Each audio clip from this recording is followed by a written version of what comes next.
કામરેજ વિધાનસભાના ધારાસભ્ય અને સરકારના રાજ્યમંત્રી પ્રફુલ પાનસરિયાએ સુરતના કામરેજના રહીશો સાથે કાર્યાલય ખાતે મીટિંગ કરી. સાથે કામરેજ 4 રસ્તા પર દબાણને લીધે થતા ટ્રાફિકની સમસ્યાનો નિકાલ થતા રહીશોએ મંત્રીનું પુષ્પગુચ્છ આપી સન્માન કરી આભાર વ્યક્ત કર્યો.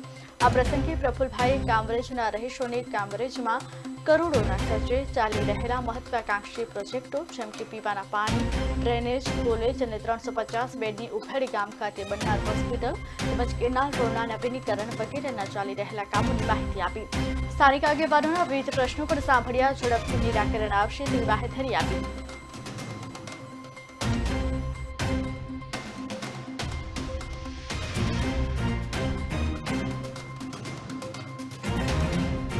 कामरेज 4 रस्ताथी नहरवाड़ा रोड, कामरेज 4 रस्ताथी कामरेज गाम सुधीनी स्ट्रीट लाइटनी सुविधा, रोड, आरसीसी रोड, पाणीनी लाइनो, ड्रेनेज એ લગભગ પૂર્ણતાને આરે દબાણ હટાવવાના જે કામ હતા એ પણ પૂર્ણ થયું. તો તમામ વિસ્તારના અગ્રણીઓ 100-150 જણા આજે મારી ઓફિસે આવ્યા હતા અને ખુશી વ્યક્ત કરી, કારણ કે ઘણા સમયથી આ પ્રશ્ન હતો. ત્યારે આજે આપણે કામરેજના નહેરવાળા પ્રશ્નનો ડિવાઈડર બનાવવાનો, આરસીસી રોડ, પેવર બ્લોક નાખવાના, સીસી એમની ડ્રેનેજ લાઇન બધું જ 100% કામગીરી મંજૂર થઈ ગઈ છે, ખાતમુહૂર્ત કર્યા છે.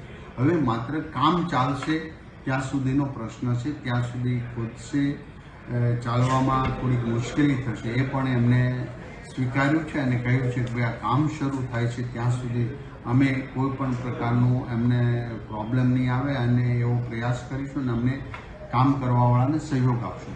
મને ગર્વ છે મારા વિસ્તારના તમામ લોકો પર કે જેઓ શ્રેષ્ઠ કામગીરીમાં એવો સંપૂર્ણપણે અમને સહયોગ કરી રહ્યા છે. આદરણીય મુખ્યમંત્રી શ્રી ભૂપેન્દ્રભાઈ પટેલ સાહેબ સડક યોજનાની અંદરથી આ એક બ્યુટિફિકેશનવાળો રોડ જેનો ટોટલ ખર્ચ 11 કરોડ રૂપિયા જેવો છે જે મંજૂર કરી પૂર્ણતાના આરે છે. હવે 40-30% કામ બાકી છે, એ દિવાળી સુધીમાં કામ પૂર્ણ થશે. ત્યારે આ રોડ સંપૂર્ણપણે વિકસિત રોડ અને શહેરને પણ સારો રોડ ટાઉન પ્લેસની અંદર થશે, જે ત્યાંના લોકો માટે સુવિધાયુક્ત બનશે.